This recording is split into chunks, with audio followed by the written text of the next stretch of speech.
Good morning, all. It is good to welcome you to our second virtual service on this Palm Sunday. A couple of quick announcements.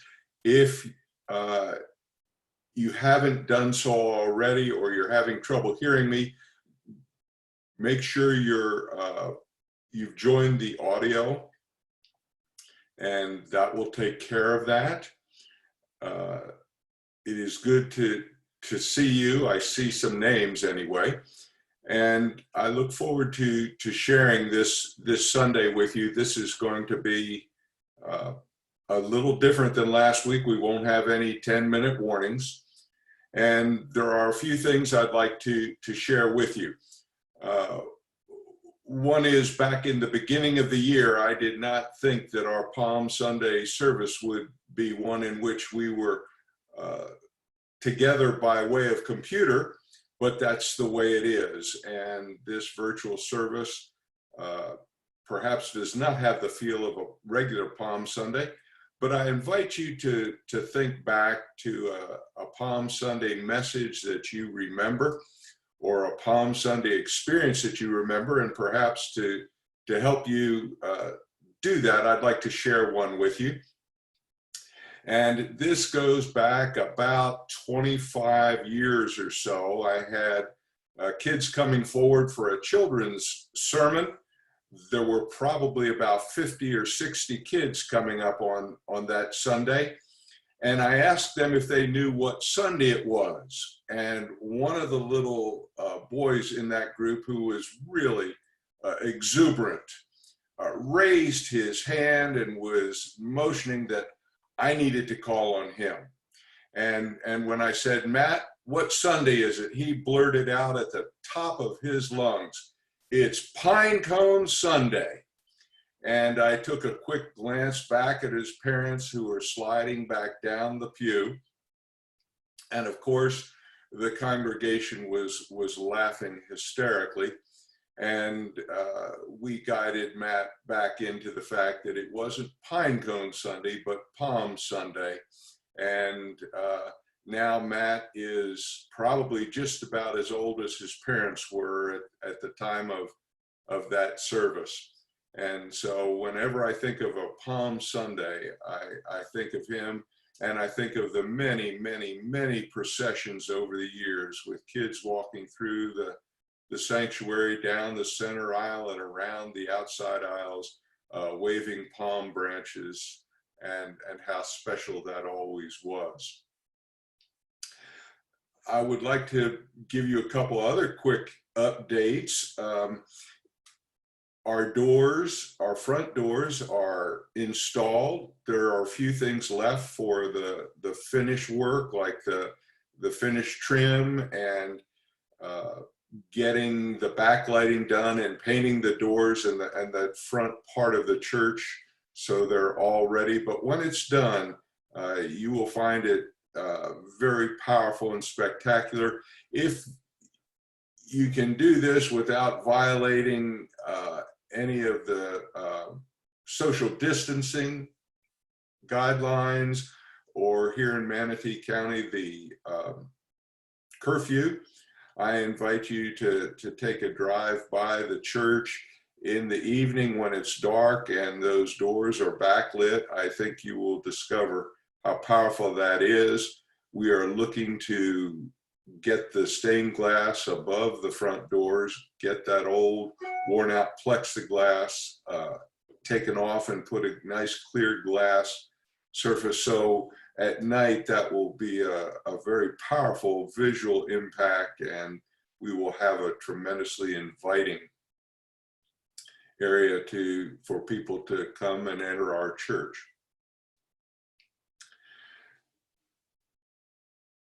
As we begin this time together, if you watch the news at all, I think you would agree with me that there is a tremendous fear factor that is part of the world in which we live right now, and in many ways with good reason. but it's appropriate that we think about how do we overcome that fear, because if we let it get to us too much, it will indeed make us as sick as the virus does. These next two sermons today and next week are around things that have the potential to make us every bit as sick as the coronavirus, and that is nothing to take lightly. In the Old Testament, I want to share with you a verse from the first chapter of the book of Joshua. And let me just set the stage for that. Moses has died. The people are on the opposite side of the river to cross to get into the promised land. Their leader for years upon years is no longer with them. They're going across the Jordan River into a land that is somewhat unknown. You remember back in the book of Numbers, there was a story of the grasshoppers and the giants, and how the majority report was that there were giants in the land, and there was a minority report from Joshua that it was but grasshoppers, because the Lord was with them. And too often, as is the case, the majority report won out, and the people shied away from going into the Holy Land. Here they are now on the verge of heading in, and Joshua is their new leader. And these words come at the end of that first 9 verses. This is God speaking to Joshua and the people. I have commanded you to be brave and strong, haven't I? Don't be alarmed or terrified, because the Lord your God is with you wherever you go. Don't be alarmed or terrified, because the Lord your God is with you wherever you go. Before we delve into this too much, I want to share some other words of wisdom that come at a time when I think, I know I do, and I suspect you do as well, need to hear an alternative voice to the somber words we hear day in and day out. And I have chosen another author I appreciate, the great spokesperson and public speaker and baseball player, Yogi Berra. And Yogi had a particular command of the English language that is very hard to match. And so I would like to share a little bit of Yogi with you as a refreshing, hopefully, break from the somberness of our news. This is on the occasion of Yogi receiving an honorary degree from St. Louis University. Thank you for being here tonight. I know this is a busy time of the year, and if you weren't here, you could probably be somewhere else. I especially want to thank the administration at St. Louis University for making this day necessary. It is an honor to receive this honorary degree. It is wonderful to be here in St. Louis and to visit the old neighborhood. I haven't been back since the last time I was here. Everything looks the same, only different. Of course, things in the past are never the way they used to be. Before I speak, I have something I'd like to say.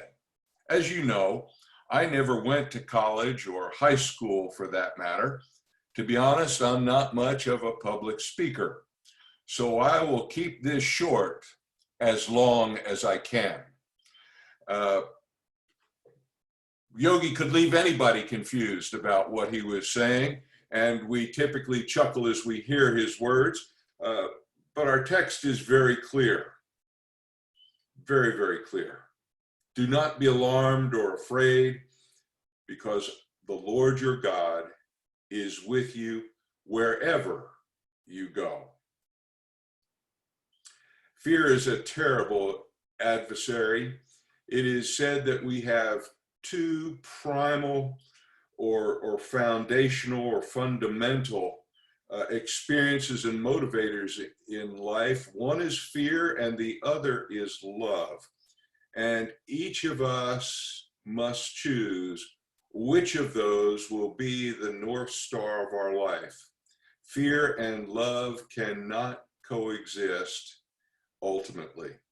We must choose either one. Either fear will guide our lives or love will guide our lives. Either fear will be what we commit our hearts to serve, or love will be what we commit our lives to serve. Fear. Fear. It is a terrible adversary. But some might be saying, well, wait a second. I know somewhere in the Bible it says, fear of the Lord is the beginning of wisdom. And that is so very true. It's found several times in the book of Proverbs. But the fear that's talked about there is not the fear I'm talking about. The fear that's talked about in Proverbs is a sense of reverence and awe and respect for God. And indeed, that is the beginning of true wisdom. For until we understand that God is God and we are not, our wisdom will always be tainted. So in that sense, fear of the Lord is the beginning of wisdom. But the fear I'm talking about, the fear I want to look with you today is the kind of fear that derives its power from making us feel helpless. Now, normally I bristle at the statement of fear or anything making us feel anything. When somebody tells me I made them feel angry, I automatically know that's just nonsense. They felt angry and they're using that to blame me. But fear is different. Fear has this incredible capacity to make us feel helpless. It truly can grip us like nothing else. Fear that I'm talking about brings out the worst in us. Nobody ever did something out of fear that they say, oh, I'm so proud of that. Think of all the things you've said that you would like to take back, that you wish you had never said. I will bet you that almost all of them are rooted in fear. We hurt people when we're afraid. We miss wonderful opportunities when we're afraid. We pull in and withdraw from others when we're afraid. We indeed sacrifice life when we're afraid. And that grip of fear can last for days, weeks, months, years, decades, and keep us from experiencing the fullness of life that God would have us fear. I remember very clearly something that's not of great consequence, but it marks how much fear can grab hold of us. When I was a young boy, I learned to jump off a high diving board, a 3-meter board.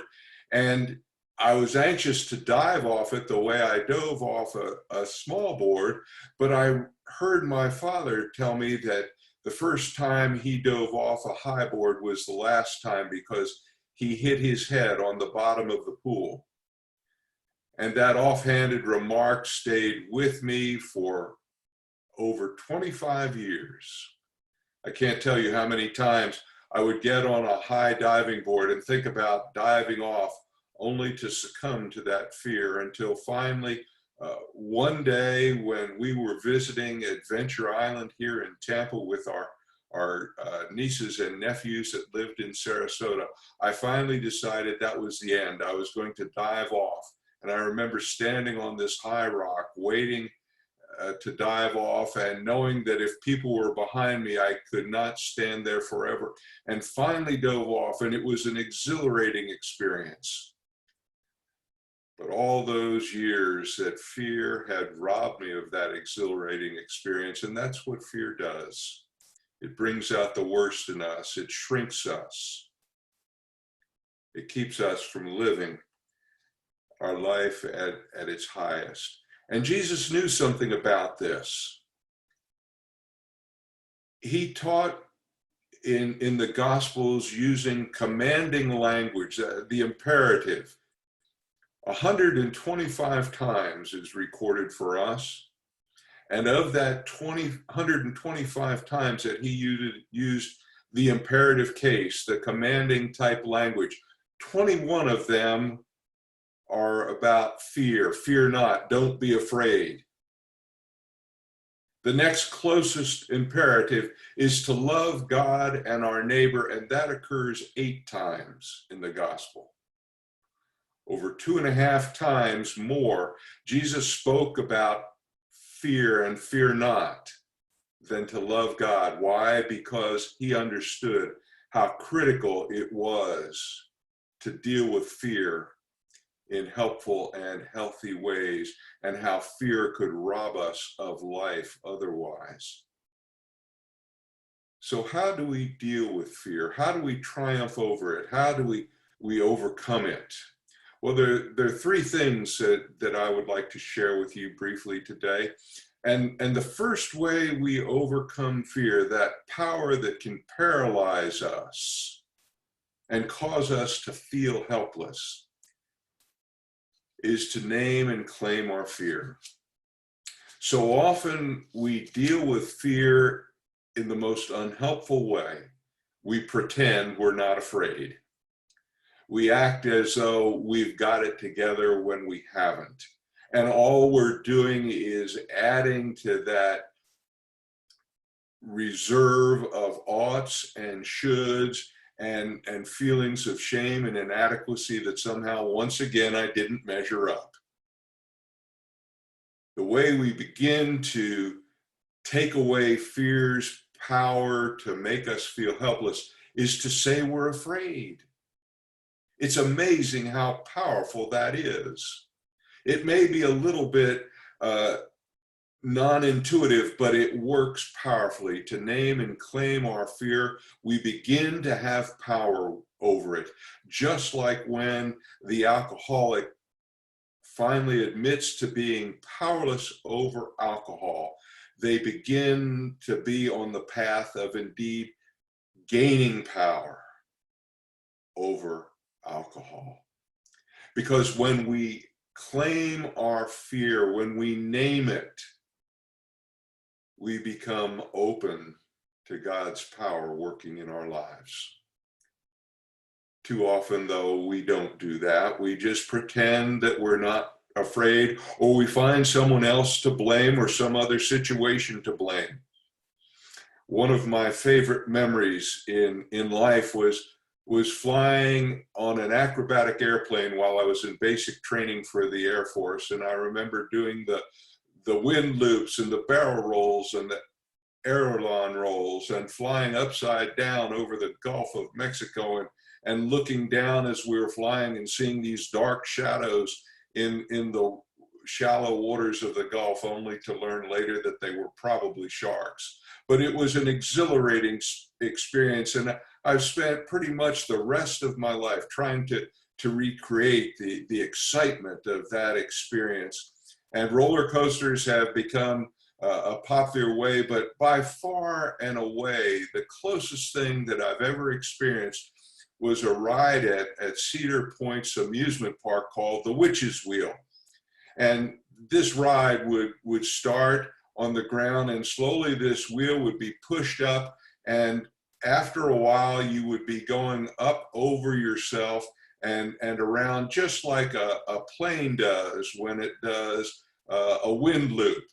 And you'd go around and around, and upside would be down and downside would be up, and that ride would last for several minutes. I introduced it to my boys at an early age, and we would go and get on that whenever we could, because not as many people had discovered what a wonderful ride was, and they spent their time standing in the lines for the roller coasters, which of course we did as well. but that witch's wheel was always good for a couple or three quick rides to enjoy. And we were doing that one day, and in front of us was a little girl. I'm guessing she was about 5 years old, and her mother was with her. And when we got to behind her in line, she was so excited to go on this ride. She was telling her mother just how excited she was about this and how much fun it was going to be. Only her mother didn't see it that way. There was about 25 or 30 feet before we would all get to the entry point of the ride. And for every one of those 25 or 30 feet, her mother was telling her something about how scary this was, how dangerous this was, why they couldn't go on it. And she pointed out the little girl's father, who was standing by the side, watching them in line and saying how much safer they would be with their father, and that she really didn't want to go on this ride. And that barrage continued.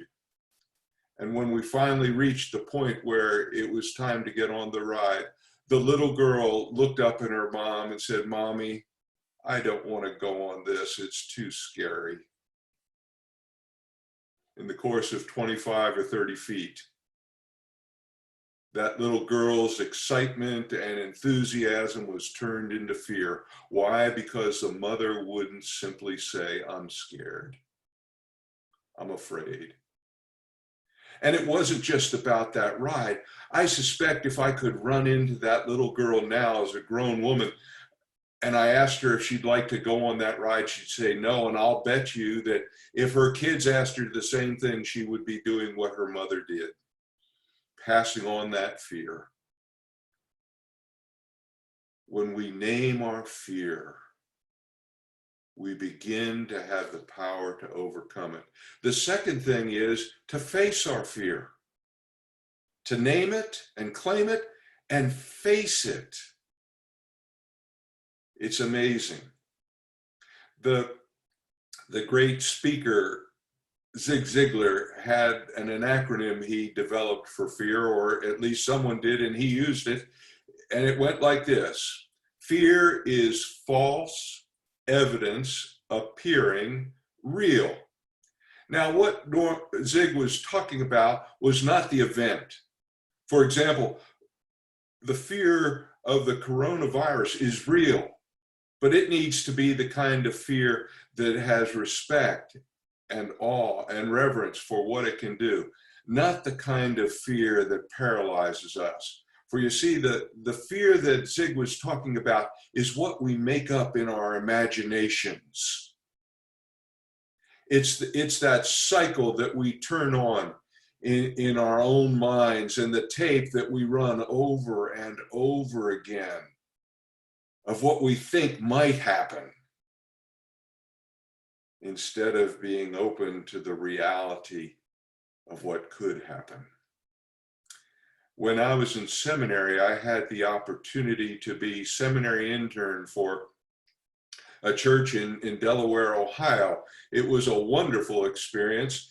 And what made it wonderful was what also made it partially terrifying. And that is that the dean of the seminary, my Old Testament professor and advisor, numerous faculty, and above all, students were part of the congregation. And I had the opportunity to preach every 6 to 8 weeks. And that was an experience I will remember, and others will wish they could forget. Typically, my sermons had an introduction, which simply meant I began to speak, and they had a conclusion, which wasn't like a written conclusion. It simply meant I stopped speaking. And for many of my early sermons as a seminary intern, the trouble with my sermons was that there was too much time between the introduction and the conclusion.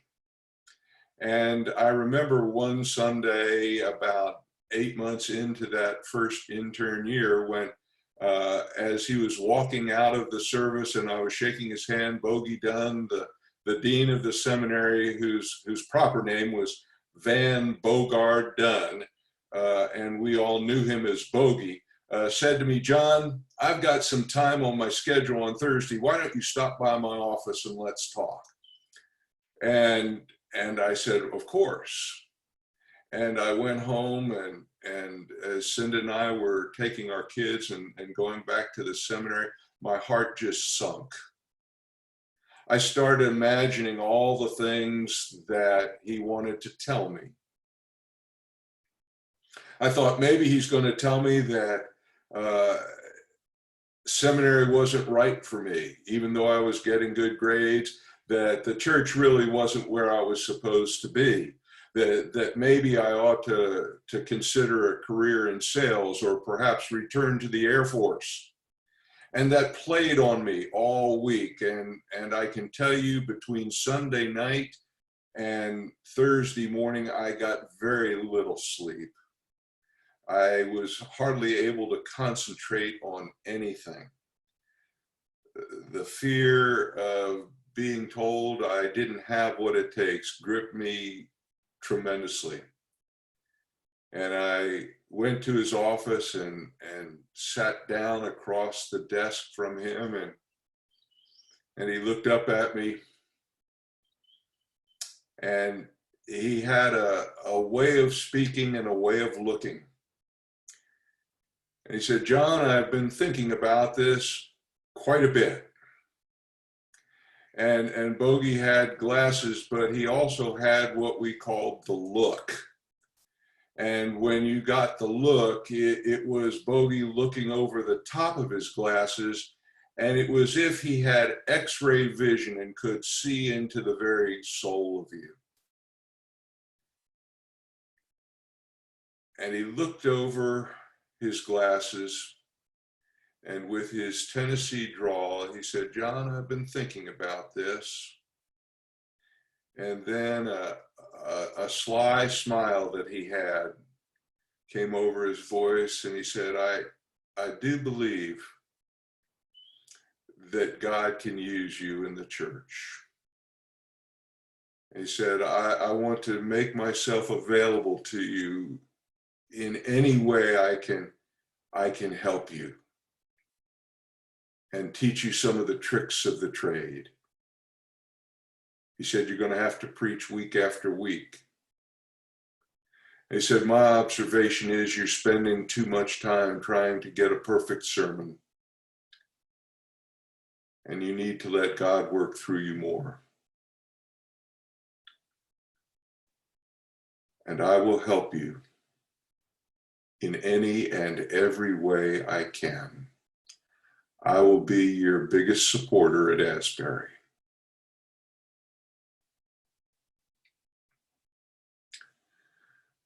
I don't know if my feet touched the floor as I left his office that day, but I know my heart was soaring.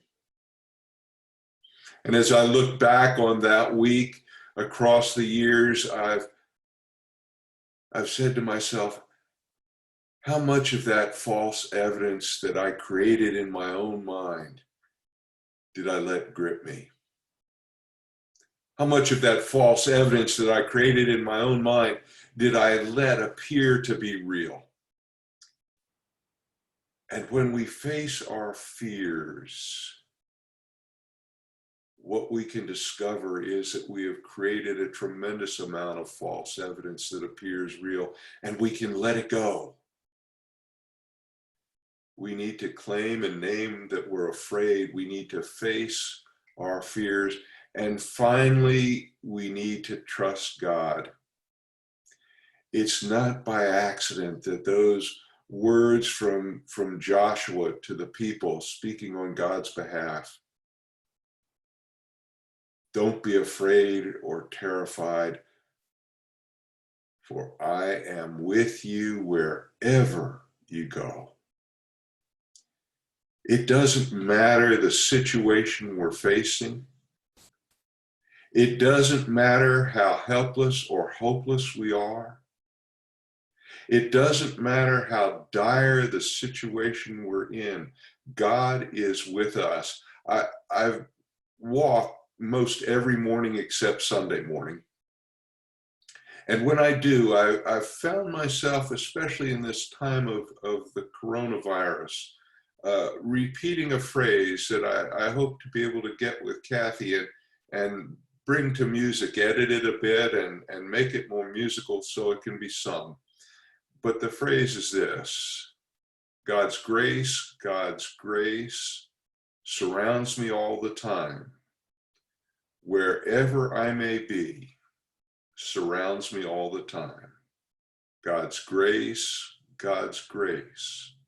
surrounds me all the time, surrounds me all the time, surrounds me all the time. Wherever I may be, surrounds me all the time. Wherever we are, God is with us. If you've been in my office, you may or may not have noticed a saying that is mounted to the wall. I want to share it in conclusion of these thoughts. It represents some of the final words my father communicated to us. He could no longer speak, but he used his ability to write messages on his beloved legal pad. And this was one of the last.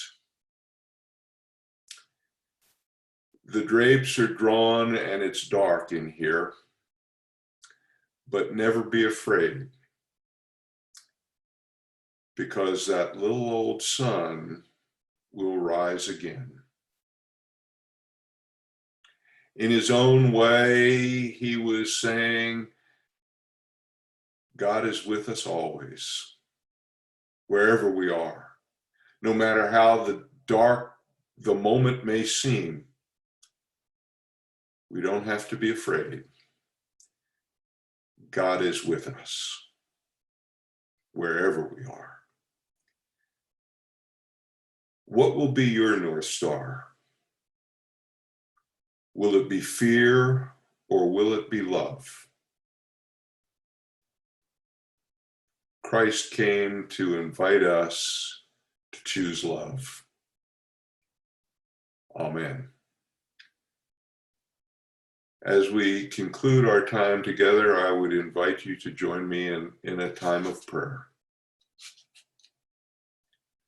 Lord, as we gather together separately, let us remember all those folks, those brave people who are fighting this COVID virus on our behalf, the obvious people, the nurses, the paramedics, the doctors, the first responders,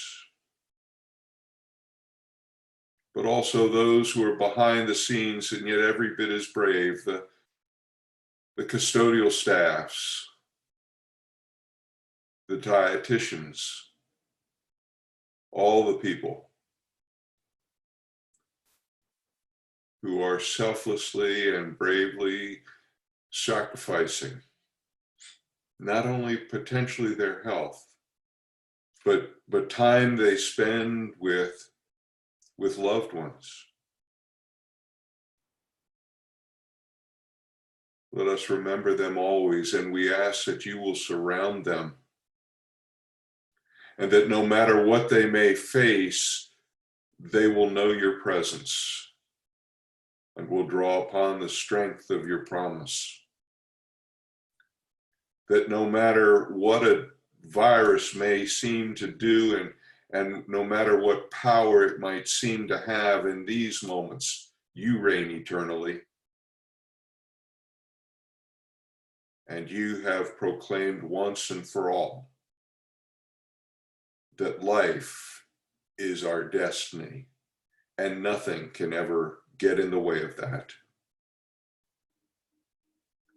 We ask you to be with our leaders at every level. Give them wisdom, give them compassion, give them courage. Make them servant leaders whether it seems natural or not. Help them rise to the occasion by first bending their knees in humility. Help them follow the example of Christ and serve in love. Be with each and every member and friend of this congregation, those who remain here and those who will be traveling. Watch out over them in all moments and surround them with your grace. We lift up these and all our prayers in the name and spirit of Jesus the Christ. And as his people, we pray together, even though we're apart. We pray together. Our Father, who art in heaven, hallowed be thy name. Thy kingdom come, thy will be done on earth as it is in heaven. Give us this day our daily bread, and forgive us our debts as we forgive our debtors. And lead us not into temptation, but deliver us from evil. For thine is the kingdom, and the power, and the glory forever. Amen. Before we close this service, it has been recorded, and we will be getting information out for you to be able to let others know, or share it with another person, or go back yourself. And we will be doing this every Sunday at 11 o'clock until we have the opportunity to meet and gather again together. And whenever that day will be, it will be. The session and I are talking about making that day our Easter celebration, and there's lots to be said in that. And in the meantime, we'll be sending something out every week. There'll be an invitation that comes out to this time, and there will also be a brief news chat that comes out as well sometime later in the week. In the meantime, Godspeed and God bless. Have a safe, healthy, and fantastic week ahead. Take care.